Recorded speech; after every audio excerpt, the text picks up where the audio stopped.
San Sofía con Esteban Rodríguez García. Hola, muy buenos días, Esteban. Muy buenos días, Maripino. Aquí estamos un día más con nuestra bienvenida. Y hoy, fíjate, Maripino, que hoy vamos a hablar, y estoy aquí como un poco temeroso, porque vamos a hablar de los miedos, hasta dónde nos condicionan los miedos. Y mira, aprovecho y Juan, que anda por ahí haciendo milagros con la tecnología. Juan, tú también tienes tus mieditos, ¿no?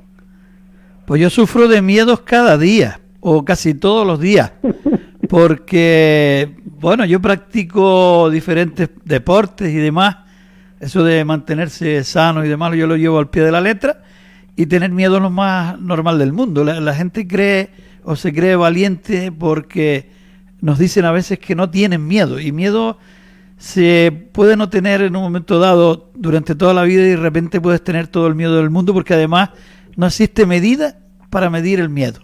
Y yo les puedo decir que vuelo en paracaídas, por ejemplo, y el miedo existe, se los digo yo, y cada día pasa un miedo distinto. Es decir, no es la misma sensación ante cuando estás volando ahí arriba, un poquito más alto que la gente normal, o bueno, un poquito más alto que la gente no, nosotros los que volamos también somos normales, sentimos en muchísimos de los casos, el que haya estado por allá arriba sabe que la meteorología no se ha casado con nadie todavía, por lo tanto te puedes jugar malas pasadas, y ahí se siente un miedo, vamos a llamarlo de una manera suave, cerval.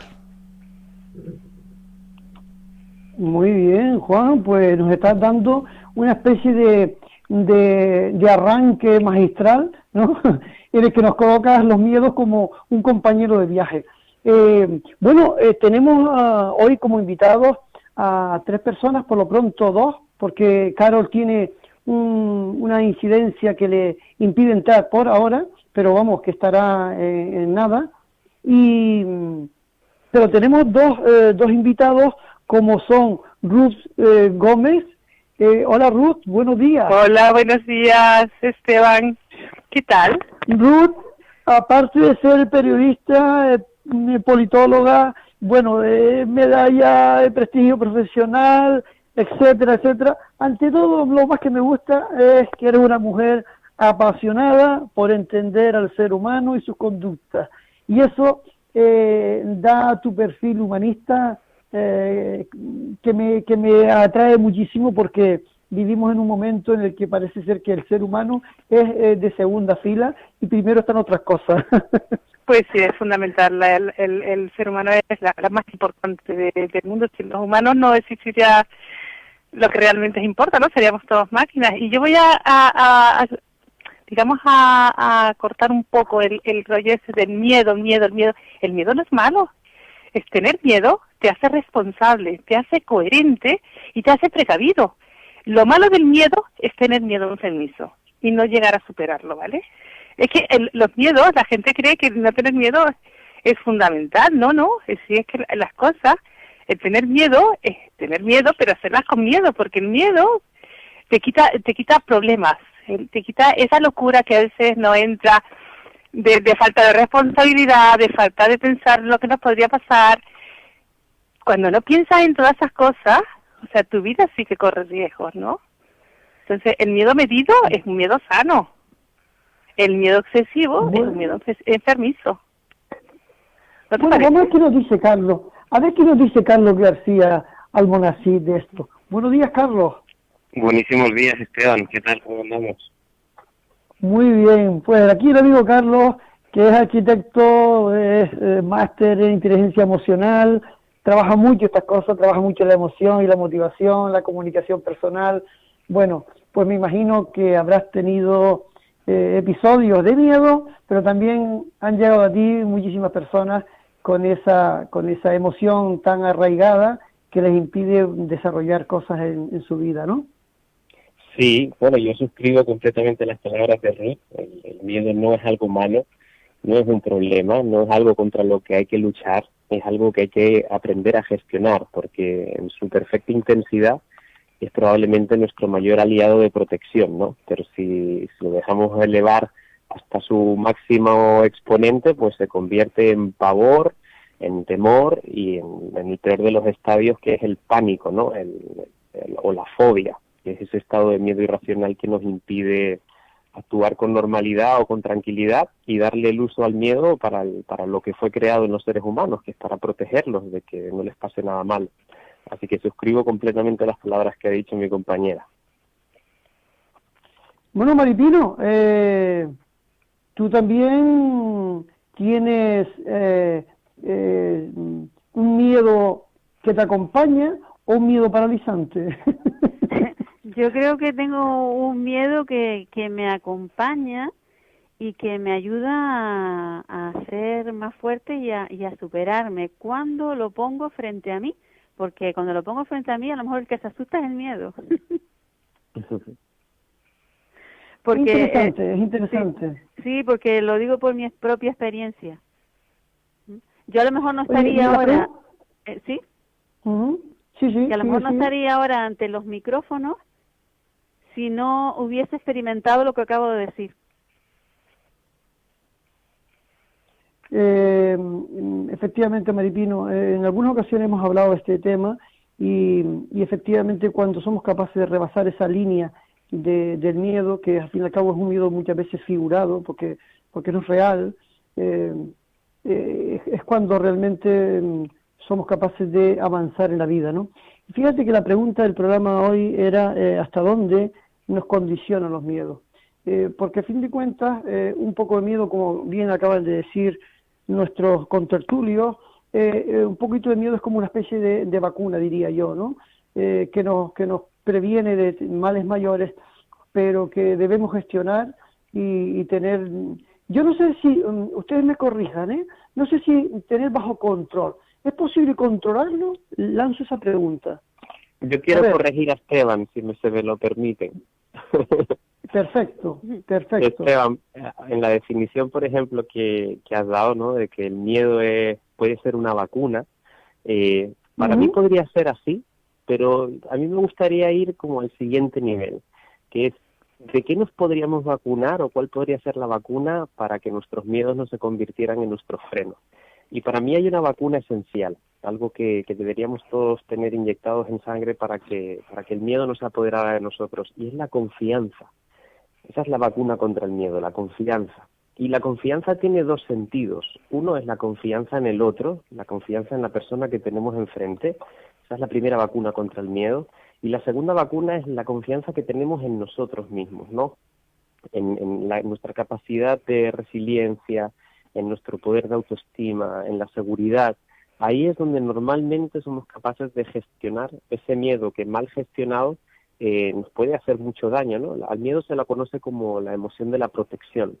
De las emociones básicas humanas es la única que es racional, porque depende de nuestros procesos racionales. Los animales o el resto de los animales no tienen miedo, porque tienen otra cosa distinta que nosotros hemos dormido, que es el instinto, que tiene como misión también protegerlos. Y por el hecho de ser racional, aunque nos parezca visceral, hay algo que podemos hacer para gestionarlo a través de nuestra razón o a través de nuestra conciencia. Yo añadiría eso, que la vacuna probablemente más potente contra el miedo es la confianza en uno mismo y la confianza en los demás, en las personas que tenemos en nuestro entorno. Me gustaría aportar algo, sumar algo más a eso que tú hablas, si me lo permiten. Y es que una forma de enfrentar los miedos es conocerlos, ¿no? Cuando tú conoces algo, el desconocimiento crea incertidumbre en el ser humano y hace que tu miedo crezca hasta hacerte enfermizo, ¿no? En el momento que una persona, tú imagínate que tienes miedo pues a los barcos, ¿no? Y nunca subes en un barco. En el momento que tú subes en el barco, te das cuenta que no ocurre nada porque te hayas subido en ese barco, ese miedo se va relajando y va bajando a niveles de lo que te hace ser responsable, pero no te limita tu vida. Entonces, el tú llegar a conocer el miedo, a verle la cara al miedo, a vivirlo, a sentirlo de verdad, te das cuenta que tú le has puesto mayor importancia a la que tienes. Y después, aparte de tener esa confianza en ti, tienes como esa certeza de que tú te has hecho una película más allá de lo que era, ¿no? Entonces, vivir desde lo negativo, desde el miedo, ese es el camino más fácil al fracaso y a la mediocridad. Y entonces cuando comprendes eso y vuelves a retomar lo que son las pasiones y el entusiasmo, hace que tu vida mejore. ¿Mejora por qué? Porque el miedo está bajo control, ¿sabes? La información que necesitaba saber la tienes. Y yo creo que el ser humano necesita ser informado.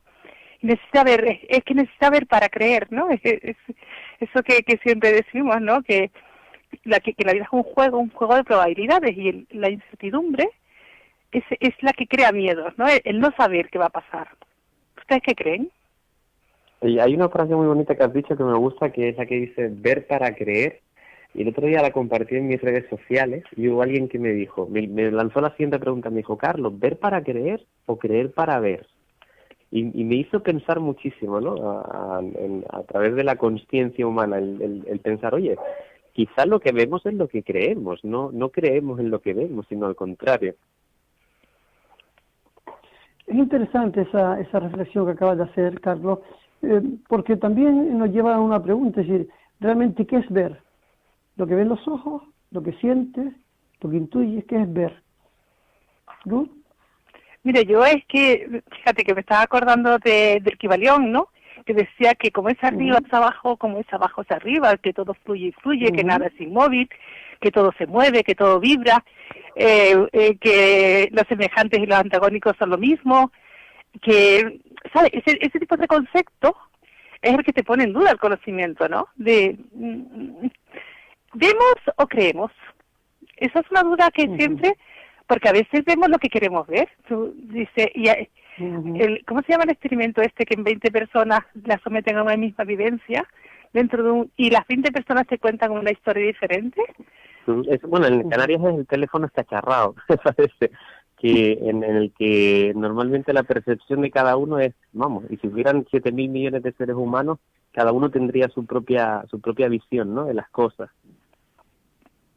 Yo creo que sí, que al final tenemos, yo creo que somos lo que hemos vivido, cómo lo hemos vivido, y la parte que también tenemos genética, y eso hace al ser humano ser o actuar de determinadas maneras, ¿no? Porque hay unos miedos que naces con ellos, esas personalidades que temen a todo, y esas personalidades que no temen a nada, ¿no?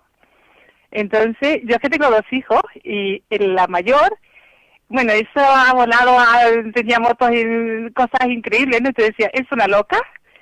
Y por otro lado tengo a mi hijo, que por ejemplo fuimos a Orlando, a los parques temáticos, y si yo no estaba a su lado y lo sujetaba en la mano, pues tenía muchísimo miedo, se negaba a subir en cualquier cosa, ¿no? Entonces te das cuenta que están educados de la misma manera, y con la misma entorno familiar, pero con 2 personalidades distintas. Entonces hay una parte que de ti, que viene definida por tus genes, por tu ADN, por esa parte, y otra parte que es en la que juegas lo que vayas viviendo, lo que vayas adquiriendo y lo que te vaya sucediendo en la vida. ¿No creen? Sí. Maripina, voy a intentar localizar a Carlos, así que me ausento unos minutos y continúen, ¿vale? Vale. Perfecto. A mí me parece interesantísimo lo que has dicho, porque es cierto que hay una parte del miedo que viene implícito en el propio ser, y hay otra parte del miedo que se aprende, ¿no? Primero de papá y de mamá, luego de las personas más cercanas de la familia, y luego finalmente aprendemos nuestros propios miedos. Pero me encanta el darnos cuenta de que igual que aprendemos nuestros miedos, somos capaces de desaprenderlos, o por lo menos de gestionarlos. Hay una palabra que se ha repetido, que no sé quién la ha introducido, creo que fue Ruth, que hablaba de responsabilidad, ¿no? Que las personas tenemos una responsabilidad sobre nuestros miedos. Y me gusta mucho porque en la propia definición de la palabra responsabilidad viene implícito el comportamiento que debemos tener para afrontarlos, ¿no? Que es responsabilidad, es la habilidad de dar respuestas. Y en esa búsqueda de las respuestas, por lo general lo que la persona se encuentra son más preguntas, que son los que abren como siguientes puertas al estado del conocimiento. Y creo que esa es la sensación de incertidumbre a la que las personas estamos poco acostumbradas y en la que encontramos el máximo valor. A veces gestionar los miedos tiene que tener que ver con la capacidad de bailar con la incertidumbre. Creo que ahí es donde somos capaces de salir de nuestras zonas de confort y poco a poco en entornos más distintos a sentirnos bien, ¿no? Sentirnos cómodos. Yo una pregunta que quería realizar es en relación a cómo una persona que tiene miedos, pero no sabe cómo superarlos, cómo tiene que enfrentarse a esos miedos, qué es lo que tiene que hacer. Yo podría dar mi opinión sobre cómo me funciona a mí, ¿no? Que la forma de enfrentarte es, primero pasas por el miedo, ¿no? Encajar el miedo y reconocer que tienes miedo, ¿no? Cuando reconoces que tienes miedo a algo, eso te da el poder de esa información, ¿no? Y entonces después tienes que empezar a hacer un trabajo contigo mismo y decir que no todas las verdades son verdades, la mayoría son semi-verdades, todas las paradojas pueden ser reconciliarse, puede ser... Entonces cuando empiezas a entender que las leyes del pensamiento positivo hacen que tú puedas superar muchas cosas, la causa y efecto está ahí, ¿no? Pero está la forma en la que tú recibes esa información. El hecho de tú decir yo puedo hacerlo, el pensamiento positivo de yo puedo, lo hago con miedo, porque lo vas a hacer con miedo, el miedo no se quita de la noche a la mañana, se supera, pero se tiene ahí. La gente no deja de tener miedo a lo que tiene miedo. Lo que pasa es que aprende a convivir con sus miedos y con sus demonios, los hace cómplices, puedo decirte, es cómplice de sus miedos y de sus propias carencias, pero esas son las que también te enriquecen y te convierten en un ser humano preparado para hacer otras cosas, ¿no? Entonces tú sabes cuáles son tus limitaciones y sabes que todo límite se puede ser superado. Yo, vamos, totalmente de acuerdo. En mi caso, por ejemplo, cuando he tenido que trabajar en algún proceso, ¿no?, que tiene que ver con la gestión de algún miedo, la primera clave para mí es el reconocerlo, igual, el ser consciente de que ese miedo habita en ti, incluso que puedas llegar a tener ciertas claves de dónde proviene, ¿no? Casi siempre uno de repente ve, ¿no?, tengo miedo a los animales, y resulta que la mamá le apretaba el brazo muy fuerte cuando se cruzaba con un perro por la calle, y uno no sabe, pero en ese momento se están grabando a fuego en el inconsciente señales de que ahí hay un peligro. Entonces, el primer punto es reconocer que se tiene miedo y sobre todo que ese miedo está impidiendo realizar una actividad normal de vida, porque todos tenemos miedo, pero si no supone ningún inconveniente en nuestras vidas normales, pues probablemente no tengamos ni que trabajarlo. El inconveniente viene cuando nuestro miedo nos está haciendo perder o dejar de tener la posibilidad de alcanzar lo que amamos, lo que queremos. Al miedo se le llama la emoción de la protección porque protege lo que amas y protege a los que amas. Pero si le das demasiada intensidad, ese muro se vuelve tan bestia que finalmente nos impide incluso alcanzar lo que está detrás. Ahí es donde comienzan los problemas. Yo, pasado ese primer punto, ahí lo trabajo desde el tiempo del miedo, que es en los 3 momentos que tiene el miedo, que son el antes, el durante y el después, ¿no? En trabajarlo de forma física, porque ahí es donde una persona se da cuenta, ¿no?, de cómo el miedo tiene una intensidad altísima mental, porque el miedo no es real, es mental. En el antes, cómo en el durante aparecen los procesos de concentración y la química del cuerpo que lo minimizan, y cómo en el después, y mirado hacia atrás, el miedo se ha convertido en una herramienta de aprendizaje que nos hace ver, coño, pues no era para tanto. No sé si os ha pasado esa sensación. Una herramienta de aprendizaje, Carlos, que se ha aprendido muy bien. Carol Artero, de Zaragoza, está conectada con nosotros. Ella es psicoterapeuta emocional, coach, y está aquí hoy viajando por las ondas hasta nuestra isla de Gran Canaria. Hola, Carol. Hola, Carol, buenos días. ¿Qué tal, Carol? Bienvenida. Adelante, Carol. ¿Hoy se le oye poco? Le ha dado miedo, Esteban. A ver si algo ha pasado que no se le escucha. Sí, vamos a ver si... Bueno. Recuperamos. Yo antes, Carlos, también hablaba de la confianza, ¿no? Como un contrapunto a ese miedo. ¿Y cómo adquiere uno esa confianza en uno mismo? Porque a veces no... Confiamos a veces más en los demás que en nosotros mismos, en ocasiones. Uh-huh. Yo creo que es posible... ¿Sí? Que es posible ser tú mismo, sin etiquetas, sin capas, sin corazas, ¿no? En el momento en que te reconoces ante el espejo, ¿no? Cuando entiendes que puedes vivir de otra manera, y la mejor manera de vivir es la manera en positivo, ¿no? y te das una oportunidad. Entonces, cuando aprendes a darte oportunidades a ti mismo, en el que no te reconoces, o sea, ya no tienes por qué cargar con la etiqueta, esas etiquetas sociales que son las que limitan nuestras vidas, ¿no? Yo creo que empiezas a confiar y a sacar lo que llevas dentro. Cuando una persona se ve a sí misma, se da cuenta de que su valía es tan grande, que tiene tantas cosas importantes que aportarse no solamente a sí mismo, sino a su entorno más cercano, que deja de ver que no somos lo que vemos en las redes sociales o en la televisión, que no somos una imagen, no somos piezas de un escaparate. Somos sentimientos, buenos y malos sentimientos, pero somos sentimientos, ¿no? Ujú. Y en el momento que tú concilias todo eso, es en el momento que dejas de camuflar esa felicidad que nos venden de estupidez y empiezas a llenar el corazón de cosas importantes. Y yo creo que en ese momento en el que llenas el corazón de cosas importantes, ya eres tú. Y cuando eres tú, eres capaz de gestionar cualquier cosa que ocurra a tu alrededor. Y no te digo que no sufras, porque el sufrimiento, hay momentos en el que no te toca llorar, te toca reír, porque eso es parte del ser humano. Entonces, lo que no puede decir que la persona es eternamente feliz.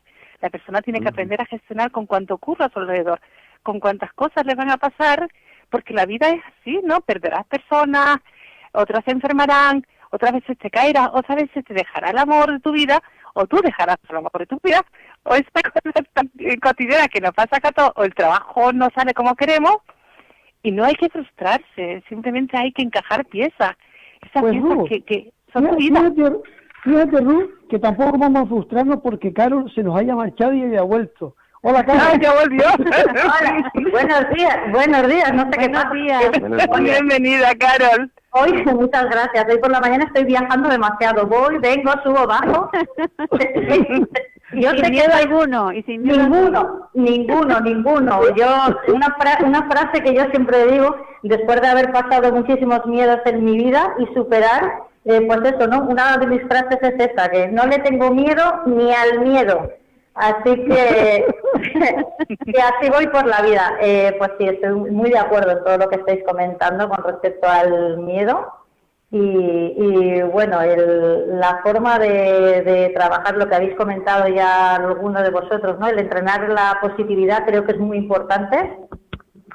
Pues eso, ¿no? El ponerle un filtro a la negatividad para superar esos miedos que tenemos, y sobre todo creo que el trabajar el autoconcepto, el conocerse muchísimo, a mí me ha ayudado.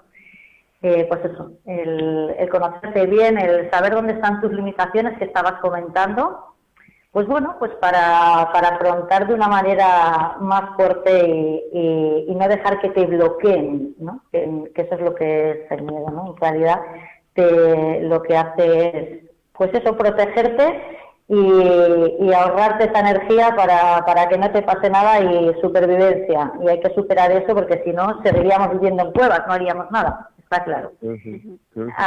Así es. Pues sí, pues continúa que estoy escuchando, y es cierto, y estoy muy de acuerdo con lo que vais diciendo. Y otra de las cosas que creo que es muy importante a la hora de vencer los miedos, o yo creo que, y nosotras desde Descúbrete Zaragoza lo trabajamos mucho, que son las visualizaciones, no sé si lo habéis comentado anteriormente. Es una de las herramientas potentes que nos ayudan a ir superando esas fases del miedo. Y una vez que es el antes, como estaba comentando creo que Carlos, que era el antes, el durante y el después, pues esas visualizaciones ayudan mucho a ver en positivo y a creer en que se pueden lograr y se pueden hacer las cosas. Creo que ayuda muchísimo esas herramientas de visualización. En mi caso, así es. Adelante, Carlos. Qué buenísimo escucharte, Carol.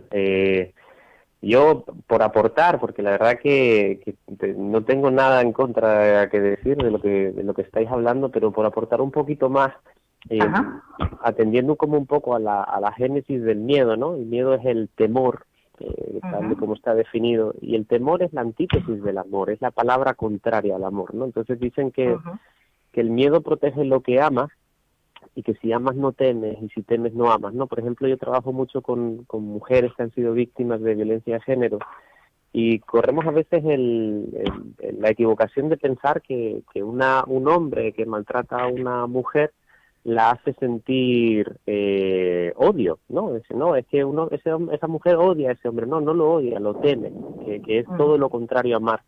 Y en esos momentos que hay, para mí es importante, yo me quedo con algunas frases, ¿no? Que dicen, mira, tú hazlo, y si te da miedo, hazlo con miedo. Y otra frase que me resuena mucho en ese punto es la de cuántas cosas nos perdemos, ¿no? Por el miedo a perder.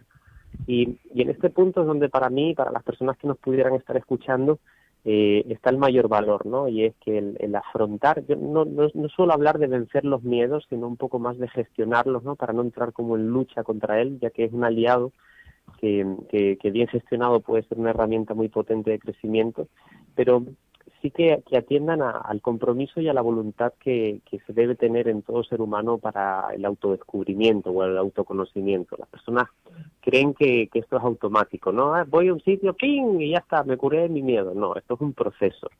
Y dentro de todo proceso hay un valor esencial que es el del tiempo, ¿no? El del cuánto tiempo y cuánta energía vas a dedicar a esta materia o esta asignatura que eres tú misma.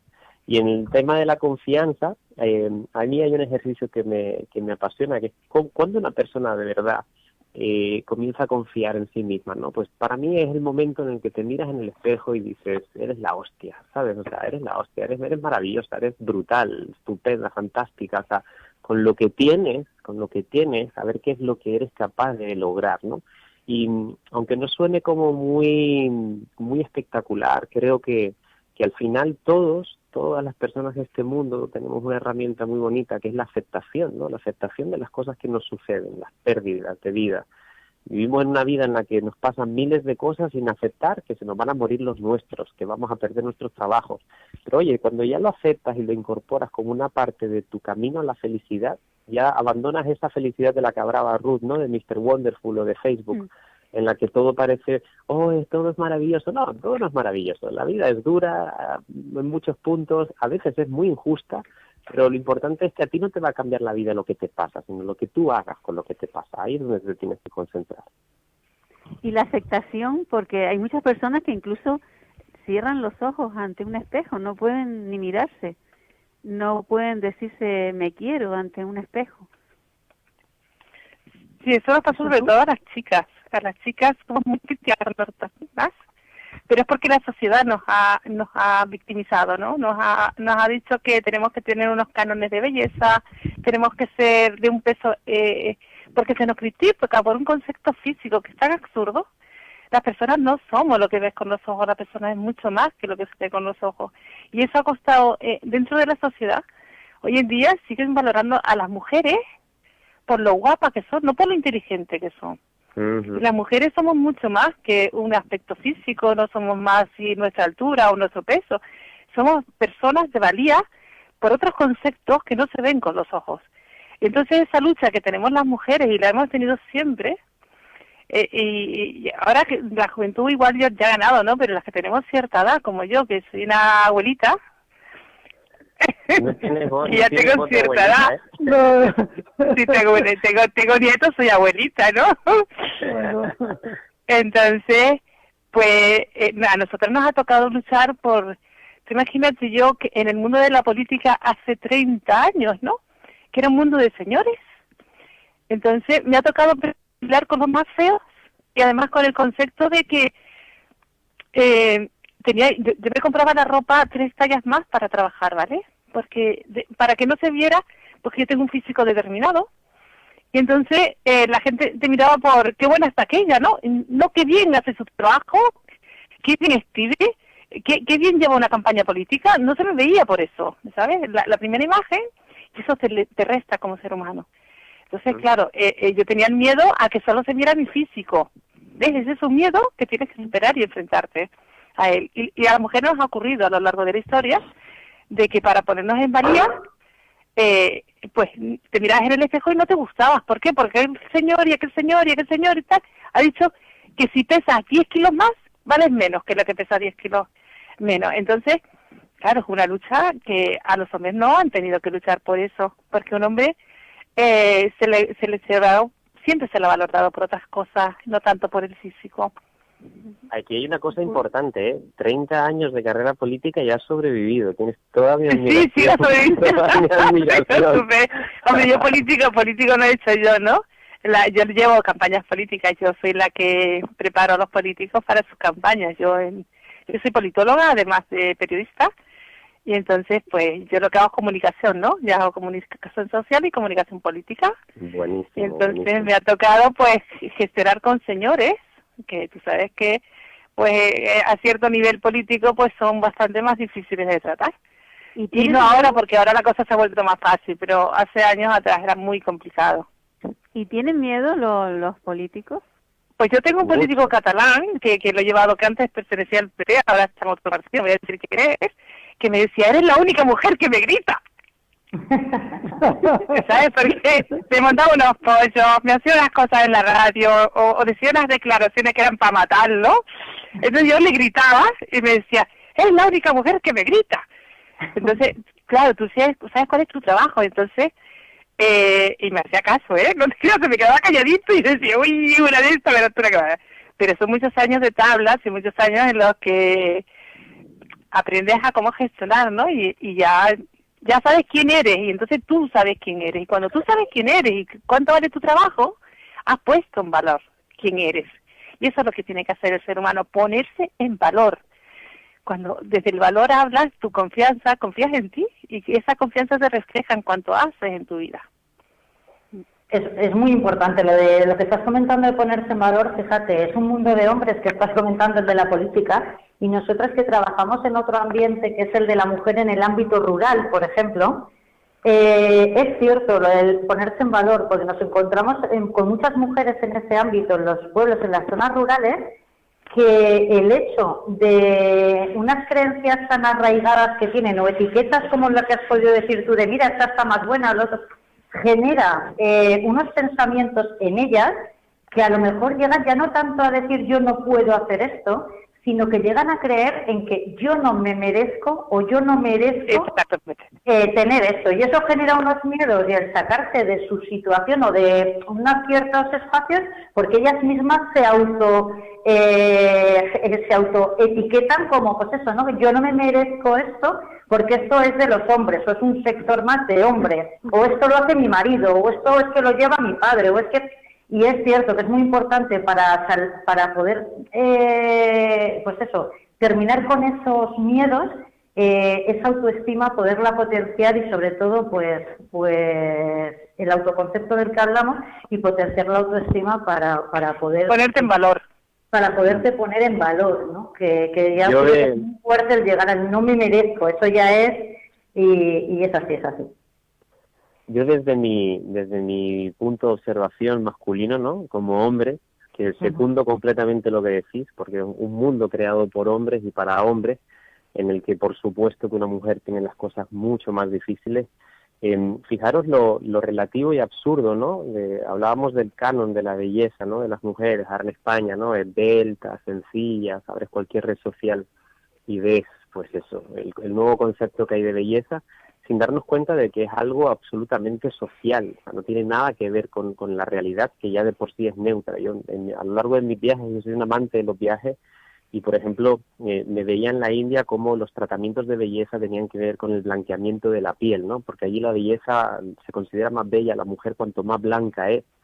Sin embargo, aquí vemos nuestras playas, ¿no? Que todo el mundo quiere ponerse muy moreno, porque si estás muy moreno eres más bello.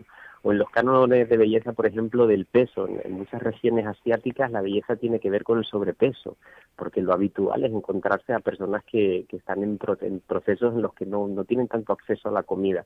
Pero cuando una persona, y concretamente una mujer, se mira en un espejo, ¿no? Y es capaz de decir, mira, es que soy maravillosa, pero ya no por lo que vea físicamente, sino porque la belleza va mucho más allá que el concepto de la piel. O sea, tiene que ver con tu inteligencia, con tu resiliencia, con tu seguridad, con tu independencia, con otros valores asociados al ser humano y no tanto a su imagen. Yo, vamos, en lo que estaba diciendo Carol del valor, creo que ahí comienza todo. O sea, cuando una persona es capaz de valorarse, y cuando digo valorarse me refiero a amarse.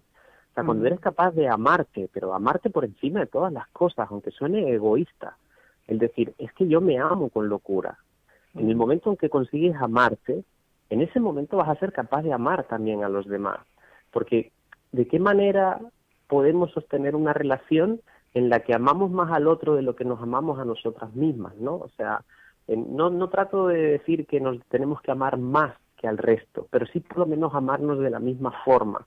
para ser capaces de poner límites, de decir que no, para no aceptar lo que no nos gusta, para no convertirnos en quien no somos y, por supuesto, para no sufrir lo que solemos sufrir en nuestras relaciones, ¿no? En las que automáticamente empezamos a desvalorizarnos por el hecho de que la persona que tenemos al lado no nos está valorando o no nos está mostrando su valor hacia nosotros, ¿no? Pues mientras tú seas consciente del valor que tú tienes, no necesitas a nadie que venga ni a decírtelo ni a sostenértelo. Ahí es para mí donde aparece la sinceridad y la independencia emocional. Oye, Carlos, en relación con lo que estás diciendo, Carlos, esos miedos que se producen cuando tenemos la sensación de que podemos perder el apoyo de nuestros seres queridos, hay una relación, pregunto, hay una relación directa entre los miedos y los apegos.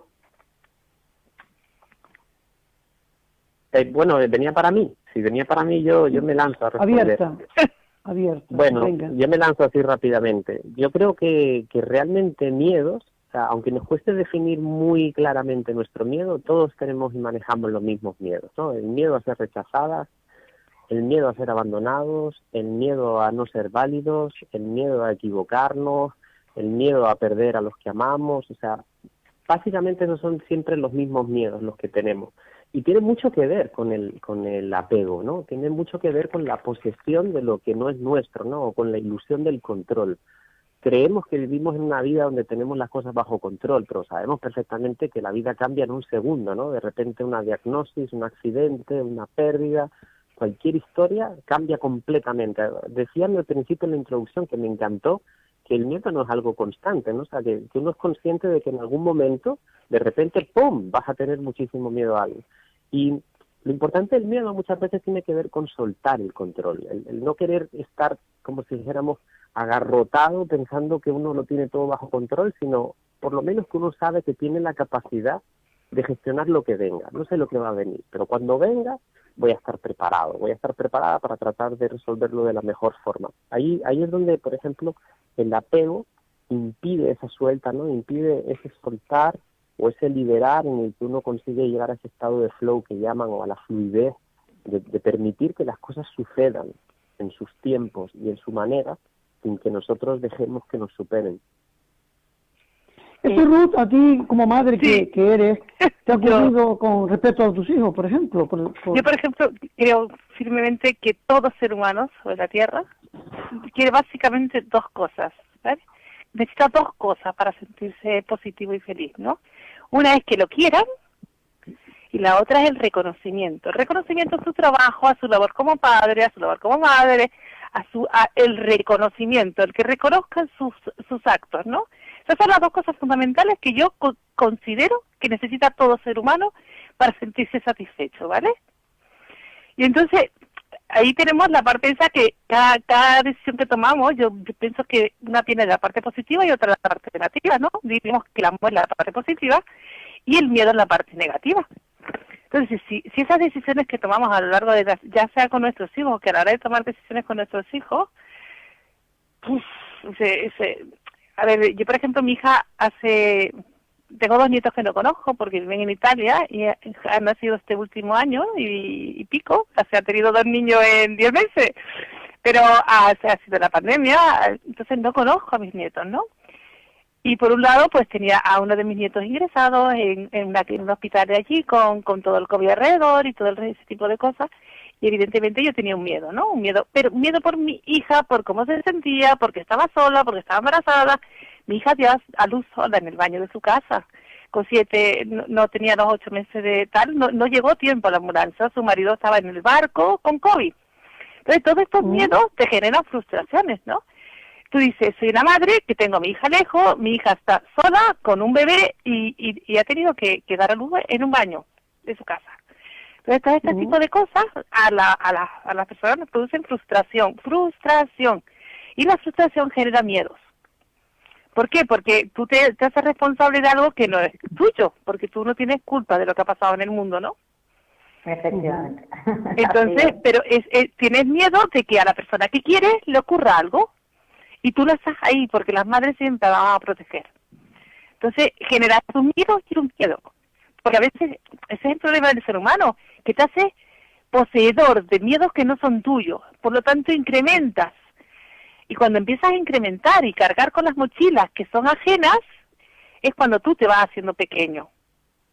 Muy bien dicho, muy, muy bien dicho, sin ninguna Carol, duda. Carol, tú que tienes esa experiencia de superar pues situaciones que no siempre fueron favorables y que además lo has llevado a cabo a través de una formación que te permite acompañar a muchas personas, ¿cómo afrontas esas situaciones donde los apegos son auténticos lastres que impiden el desarrollo de la persona? Pues el apego, es cierto, ¿no? El apego nos hace, aunque lo que estáis comentando creo que tiene que ver también con las creencias, ¿no? Nos creemos esas mochilas que creemos que nos atañen, ¿no? Que dices, pues bueno, mi hija tuvo que dar a luz y yo creía que tenía que estar ahí y eso me genera miedo y frustración, que es cierto, ¿no? Detrás del miedo hay eso. ¿Cómo generamos nosotros ese acompañamiento al apego, que es más que apego, yo diría aceptación, ¿no? Tenemos que sentirnos aceptados y que nos reconozcan todo lo que hacemos. Entonces, ¿cómo lo he hecho yo a lo largo de mi vida? Pues bueno, que al principio sí que, bueno, he tenido varias empresas, ¿no? Y alguna, pues, bueno, ¿no?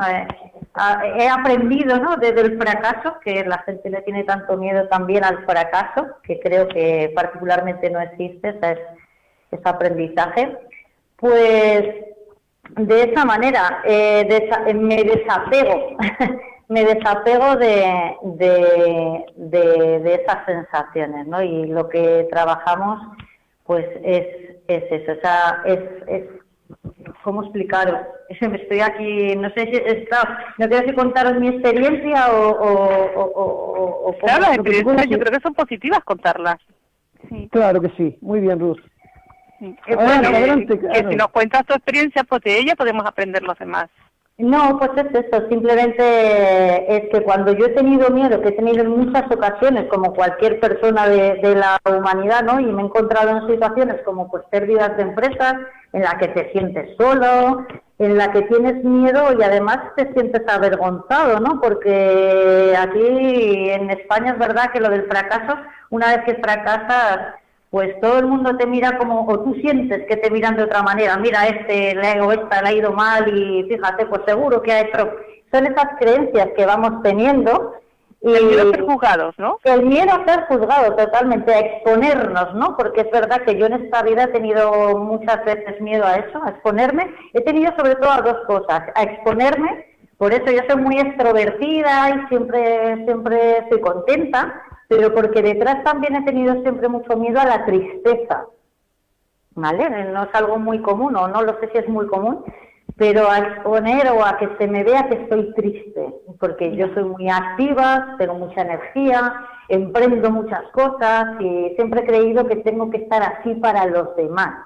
Entonces nunca he querido mostrar este lado triste, que por supuesto que lo he tenido. Lo tengo cuando veo sufrir a mi entorno, cuando veo mal a mi hija, pues bueno, a amigos, cuando pasan cosas, pues estoy triste y he tenido que aprender a abrazarla y darle la mano para viajar con ella, al igual que al miedo. Yo ahora tengo mi mejor amigo, es el miedo, y siempre lo he dicho, el miedo se ha convertido en mi botón impulsor. O sea, es mi botón, que el miedo aparece, yo lo aprieto y salto. O sea, salto porque me enfrento, mejor o peor, acepto lo que me pasa y voy hacia adelante con miedo, porque como decíais inicialmente, el miedo jamás desaparece. O sea, el miedo siempre va a estar ahí. Lo que hay que saber es transitarlo y unirte a él. Entonces yo lo que hago es darle el miedo, o sea, darle la mano al miedo y a la tristeza. Lo acepto. Así es fundamental lo de la tristeza que dice, es fundamental lo de gestionar la tristeza. Claro, yo no la sabía gestionar, yo lo que hacía era que me hacía bicho bola, me meto en mi casa, no quiero saber de nadie, y entonces el que me conoce ya sabe que algo me pasa, pero me cansé de eso porque luego también empieza, pues mira, no me dices nada, claro, ¿qué te van a decir? Pues si es que te has hecho bicho bola y no dejas que nadie se acerque a ti, ¿de qué manera te van a decir? Entonces aprendí a gestionarlo, a hablarlo, que creo que el miedo también hay que hablarlo. Cuanto más lo hablas, más chiquitito se hace. Porque cuanto más te silencias, más se bloquea, más grande se hace y más chiquitito eres tú. Con lo cual, cuanto más le hablas o más hablas de él, le quitas el poder, con lo cual el poder siempre está en tu mano, aunque no desaparezca ni el miedo ni la tristeza, pero no, no lo haces protagonista, sí.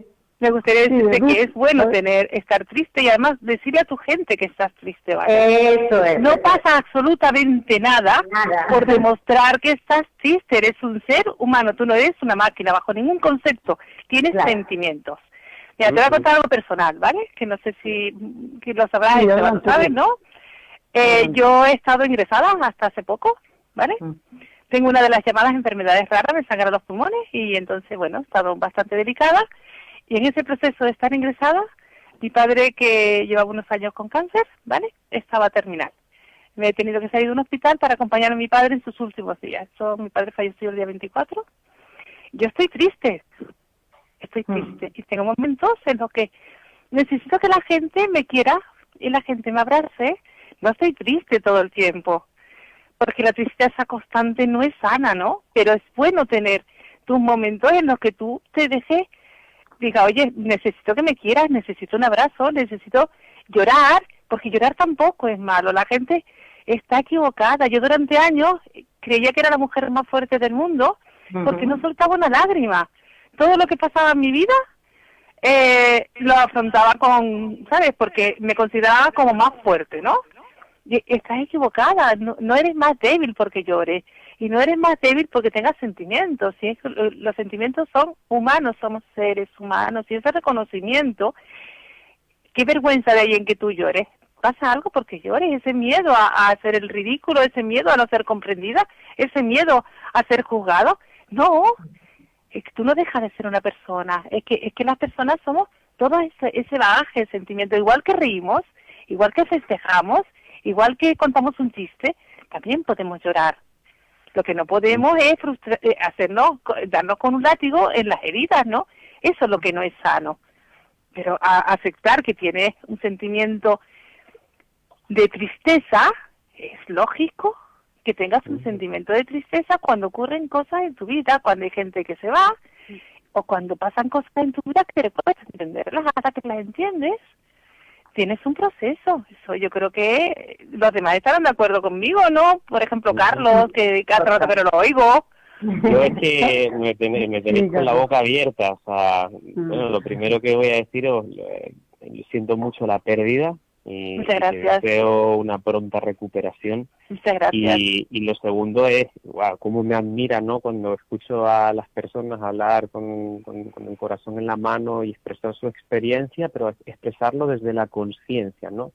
Yo soy el mayor enemigo de los pañuelos, de los Kleenex. Mis clientas y mis clientes lo saben, que cuando les veo sacarse una lágrima, automáticamente les quito de la mano lo que tengan, porque hay que dejar que las lágrimas hagan su trabajo, ¿sabes? Hay que dejar que las lágrimas salen y limpien y sanen y te permitan soltar. No hay nada peor que no permitirse soltar lo que uno lleva dentro. Yo, para que les sirva, ¿no?, a las personas que nos están escuchando, los invito a que hagan un experimento. Les invito a que cojan 2 vasos de agua y que cojan uno y lo tapen y que dejen el otro simplemente abierto al ambiente y que los dejen ahí y se olviden en una ventana al sol.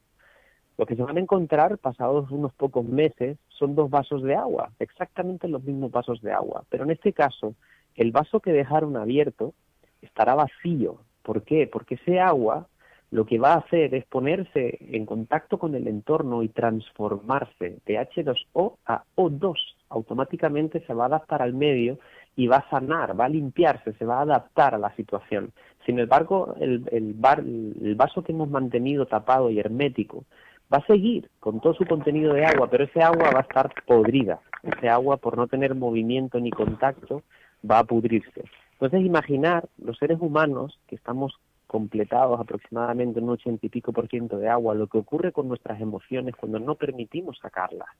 Pues ocurre lo mismo que le ocurre a ese vaso, que esas emociones cada vez se magnifican y se justifican en mayor medida y al final nos acaban haciendo daño. Habéis repetido varias veces una palabra que para mí es mágica, que es reconocer, que además es un palíndromo porque se lee exactamente igual de izquierda a derecha que derecha a izquierda, o sea, en su propia semántica viene implícito el acto y la importancia de reconocerse, de ser capaces de ver lo que está dentro de nosotros, ¿no? A pesar de que los que están fuera no lo vean.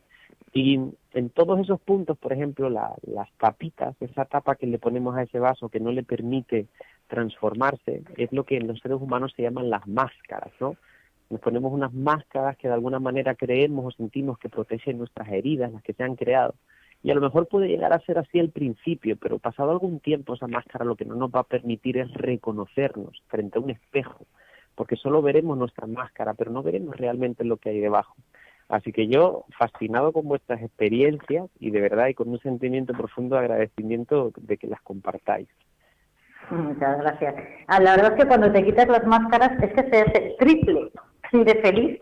Cuando se quita el apego, cuando se quitan esas máscaras y te expones realmente como eres y te das esa libertad, porque te la das tú, es cierto que consigues una felicidad que antes pues no la tienes y es cierto. Y fíjate que a mí lo que me costaba, porque yo luego sí que soy muy empática, yo soy más tierna que el Día de la Madre, o sea, yo veo a los demás y puedo empatizar y me acerco, pero luego yo no me lo he permitido, ¿no? Ahora ya me lo permito, pero antes no me lo permitía, pero es por eso, por el miedo a exponerte y porque te crees un poco más superwoman, ¿no? Y tienes que ir con todo y bueno, y no dejas que los demás lo vean, pero es cierto, fuera caretas y fuera aguas estancadas. Así es. Yo creo que sí, que hay que hablar, que normalizar las cosas. Exacto. Normalizar las cosas. Lo que no puedes es pensar que eres inferior. Yo ya te digo, durante un tiempo pensé que era inferior porque estaba enferma, ¿no? Uh-huh. Y creo que no. Puedo hacer las mismas cosas que otras personas, igual las hago más lentas, pero hago exactamente las mismas cosas que otra persona. Que paso temporadas en el hospital, muy bien, sí paso temporadas en el hospital. Hay otra gente que se va a la playa, fíjate, yo voy a un hotel con comida y demás, ¿no? Pero tienes que tomar con filosofía y la vida. Y lo que no tienes es que esconderte, porque no tienes por qué avergonzarte de absolutamente nada. Antiguamente escondían a los enfermos, ¿sabes? La palabra cáncer no se decía, porque era como llamar a lo malo, ¿no? Ruth, mira, te voy a hacer una pregunta que tiene que ver... en el fondo tiene que ver con los miedos, pero yo creo que superando, como antes bien decía Carlos, está en una posición de superación de los miedos, ¿no? Y tú, por ejemplo, acabas de manifestar pues un estado vital, unas circunstancias que tú has superado o que las transitas, ¿verdad? Y te pregunto, y a los demás también les hago la misma pregunta, es decir, ¿se puede estar alegre en una cama de un hospital? Sí. No tienes más que ver mis fotos en el Facebook. Tengo 20.000 fotos de carnavales, pasas carnavales ingresados, pasas carnavales, y eso que fíjate, si te fijas en mis brazos, a mí me destrozan porque yo no tengo, es muy difícil ya una persona con tanto tiempo coger una vía, ¿no? Entonces yo acabo con los brazos completamente destrozados, ¿no? Y tú me ves, tengo 20.000 fotos, estamos riendo, ¿no? Ahora este último ingreso ha sido muy duro para mí, porque no se permitía entrar a nadie, ¿no? Y además tenía el añadido de que mi padre estaba en el proceso de que se nos iba, ¿no? Entonces, este último ingreso ha sido bastante duro para mí, pero por eso, por la situación en sí, ¿no? Pero a lo largo de la vida yo estaba ingresada años, si podamos a contar son mucho tiempo, ¿no? Y yo me acuerdo de cuando teníamos el hospital aquí tenía un área central, ¿no? Cuando era más jovencilla, ¿no? Y yo quedaba con otra gente que estaba ingresada para ver la televisión como si fuera cine. O sea, y nos hacíamos nuestras historias dentro de esos ingresos de larga duración, en la que la gente de tu alrededor pues se convierte casi en tu familia, porque gente que ves todos los días durante meses y meses, ¿no? Entonces, yo creo que las circunstancias no cambian quién eres tú, ¿no? Y esa parte, el empoderamiento del positivismo está en cualquier situación de tu vida. O sea, ya te digo, tú te puedes permitir estar triste un día, un rato, mañana otro día, otro rato, pero no las 24 horas del día, porque eso es lo que tú no te puedes permitir, ¿sabes? Porque no puedes, es un fracaso para ti estar triste. Y en la situación Carlos, que estamos tú Carlos, que hasta, perdóname un segundito nada más, porque quería preguntarle a Carlos, que ha viajado tanto por el mundo y que ha visto de todo. Me imagino que en algún momento en los que has estado en algún lugar remoto, has sentido la tristeza, quizás incluso por empatía con el entorno en el que estabas compartiendo, ¿no? Pues yo, Esteban, fíjate que justamente me preguntas lo que yo estaba rondando en mi cabeza, ¿no? Cuando yo comencé a viajar así a territorios hostiles, por llamarlo de alguna manera, ¿no? Países en guerra como Nepal en 2008, Indonesia justo una semana después del tsunami, o países con problemas sociales muy graves o en pobreza extrema, la expectativa que tenía era la de que me iba a encontrar con personas muy tristes, que me iba a encontrar con personas que como no tienen garantizado su presente ni su futuro, pues iban a estar tristes. Pero lo cierto es que la realidad es otra. La realidad es que en los lugares donde no va a haber un mañana, las personas se concentran intensamente en disfrutar del presente. Yo te cuento así una experiencia para que la conozcas, que me ocurrió en la India, donde estuve aproximadamente un mes y medio y compartiendo una casita de nada en uno de los slums de Nueva Delhi, donde al final uno, pues casi con el trato diario, acaba entrando en contacto con los niños, ¿no?, del barrio, unos niños que su jornada es salir a las 6 de la mañana a buscarse la vida para sacar 4 perras para tratar de comer en ese día, ¿no? Y en una de las tardes andábamos jugando al fútbol con una pelota que había fabricado alguien allí, con unas camisetas y no sé qué, y jugábamos al fútbol y reíamos y nos caíamos al suelo, nos ensuciábamos y demás, y de repente llegó una guagua de turistas, porque hay una especie de excursión que se hace por los slums de Nueva Delhi, para ver esa pobreza extrema, ¿no? Y estos niños dejaron de jugar, se llenaron de tierra, se quitaron las camisetas y se acercaron ahí, por favor, denos algo, por favor. Y yo los miraba y pensaba yo, mire qué jodidos estos niños, ¿no? O sea, la realidad que pueden estar recibiendo las personas que ven en esa guagua es totalmente distinta a la realidad que hay. Entonces, esta es una de las conclusiones que yo saqué, ¿no? Que es, no pensemos que hay que estar tristes obligatoriamente ante las situaciones que vivimos, porque depende completamente de la persona. Igual que dicen que no hay enfermedades sino enfermos, ¿no? La persona tiene un proceso totalmente personal ante lo que le está sucediendo. Y la respuesta a la pregunta que tú dabas, ¿no?, de ¿se puede estar alegre en la cama de un hospital? Yo no digo que solo que se puede, es que es nuestra misión tratar de encontrar esa alegría, porque la alegría además trae la química de la serotonina, la adrenalina, la dopamina, la oxitocina, las endorfinas, y fíjate cómo en los hospitales además se trata de abogar por esa alegría. Uno pasa por la planta de oncología infantil de cualquier hospital de España y se va a encontrar con muchísimas personas que están tratando de avivar esa alegría en forma de risoterapia, en forma de acompañamientos, en forma...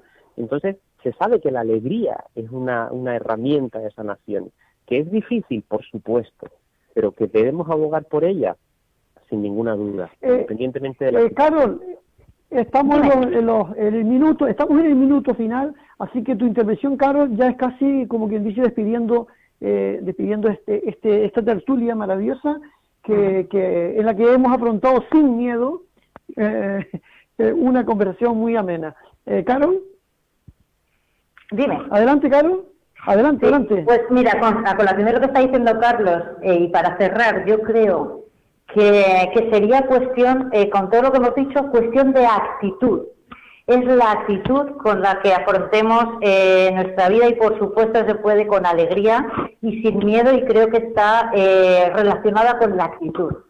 Se puede siempre y cuando nuestra actitud sea la correcta o positiva, yo creo que tiene que ver con eso, ¿no? Esos niños que decías que cuando veían la guagua cambiaban, esto a mí me ha pasado también en una de mis empresas en República Dominicana, que una cosa era lo que vivíamos y luego cómo actuaban y lo que veían los demás, que distaba mucho de lo que estaba pasando. Así que yo me quedaría para cerrar, aparte de muchísimas gracias de compartir con todos, que es cuestión de actitud.